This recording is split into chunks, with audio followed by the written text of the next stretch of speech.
Hi friends, అందరూ ఎలా ఉన్నారండి? Welcome to my channel.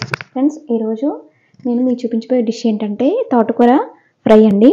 Friends, అందుకోసం నేనైతే 4 వరకు తోటకూర కట్టను తీసుకున్నానండి. వాటిని మనం కాడలతోటి చక్కగా సపరేట్ తీసేసుకొని తర్వాత వాటిని శుభ్రంగా 4-5 సార్లు వాష్ చేసేసుకోవాలండి. వాష్ చేసుకున్న తర్వాత మనం ఇలా కట్ చేసుకోవాలన్నమాట. మనం కట్ చేసుకున్నాక వాష్ చేసుకుంటే ఇందులో ఉన్న విటమిన్స్ అన్నీ పోతాయండి. నేనైతే ఎప్పుడు తోటకూరని వాష్ చేసిన తర్వాత నేను కట్ చేసుకుంటానండి. ఫ్రెండ్స్, చూడండి, నేను 4 కట్టలు తీసుకున్నాను కదా, ఈ విధంగా కట్ చేసేసుకొని పక్కన పెట్టేసుకున్నాను. ఇప్పుడు తోటకూర ఫ్రైలోకి చూడండి ఫ్రెండ్స్, 5 వరకు ఎండుమిర్చిని ఈ విధంగా కట్ చేసుకొని పక్కన ఉంచుకోవాలి. కొంచెం కరివేపాకండి, అలాగే 20 వరకు వెల్లుల్లి రెమ్మలు తీసుకొని వాటిని పైన పొట్టు తీసేసుకొని ఈ విధంగా పక్కన ఉంచుకోవాలండి. ఇప్పుడు తోటకూర ఫ్రైని నేను ఎలా ప్రిపేర్ చేస్తానో మీకు చూపిస్తాను ఫ్రెండ్స్, చూడండి, నేనైతే ముందుగా స్టవ్ ఆన్ చేసేసి ఒక నాన్ స్టిక్ ప్యాన్ పెట్టేశానండి. దాంట్లోకి 2 లేదా 3 స్పూన్ల వరకు ఆయిల్ వేసేసాను. ఫ్రెండ్స్, చూడండి, ఆయిల్ అనేది వేడైంది. దీంట్లోకి మనం ముందుగానే ఉంచిపెట్టేసుకున్న ఈ వెల్లుల్లి రెమ్మలు అనేది వేసేసుకోవాలి. ఫ్రెండ్స్, తోటకూర ఫ్రైలోకి ఇలాగ వెల్లుల్లి ఎక్కువ వేసుకుంటేనే బాగుంటుందండి. చూడండి ఫ్రెండ్స్, ఈ విధంగా మనకి వెల్లుల్లి అనేది కొంచెం ఫ్రై అవ్వాలండి. ఫ్రెండ్స్, చూడండి, మనకి వెల్లుల్లి ఈ విధంగా ఫ్రై అవుతున్నప్పుడు దీంట్లోకి 1 స్పూన్ వరకు జీలకర్ర వేసుకోవాలి. అలాగే ఎండుమిర్చి, కరివేపాకు కూడా వేసేసుకోవాలి. ఇవి కొంచెం ఆయిల్లో వేగాలండి.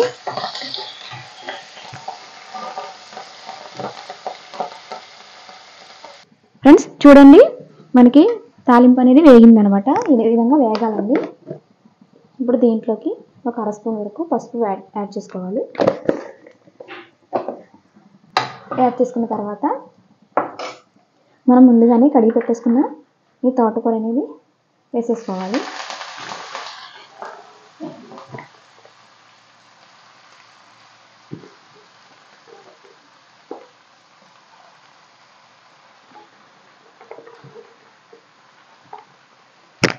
ఫ్రెండ్స్, ఇలా వేసుకున్నప్పుడు మన తోటకూర ఏంటంటే ఎక్కువగా అనిపిస్తుందండి. కొంచెం ఆయిల్లో వేగిన తర్వాత అది దగ్గర పడిపోతుంది.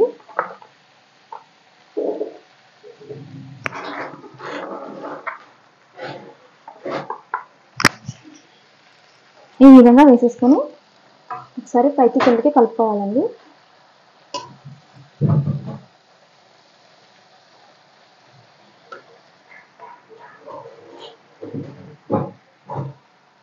ఫ్రెండ్స్, చూడండి, ఈ విధంగా మన కిందకి పైకి ఒకసారి కలిపేసుకొని మూత వేసేసుకొని ఒక 10 నిమిషాల వరకు మీడియం మంటలో పెట్టుకొని ఉడికించుకోవాలి.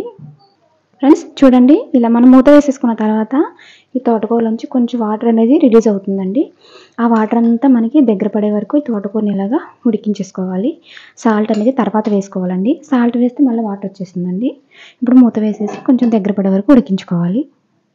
ఫ్రెండ్స్, చూడండి, వాటర్ అంతా మనకి దగ్గర పడిపోయి ఆయిల్ అంతా పైకి వెళ్తుందండి. ఈ టైంలో మనం దీంట్లోకి సరిపడా సాల్ట్ అనేది వేసేసుకోవాలి. ఫ్రెండ్స్, సాల్ట్ అనేది చూసుకొని వేసుకోండి. మరి ఎక్కువ పట్టదండి, తోటకూరలోకి తక్కువ పడుతుంది. సో బాగా మిక్స్ చేసేసుకొని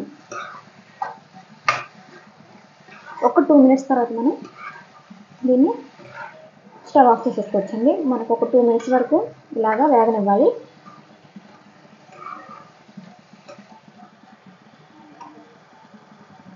ఫ్రెండ్స్, చూడండి, మనకి తోటకూర అనేది బాగా వేగిపోయిందండి ఆయిల్లోని.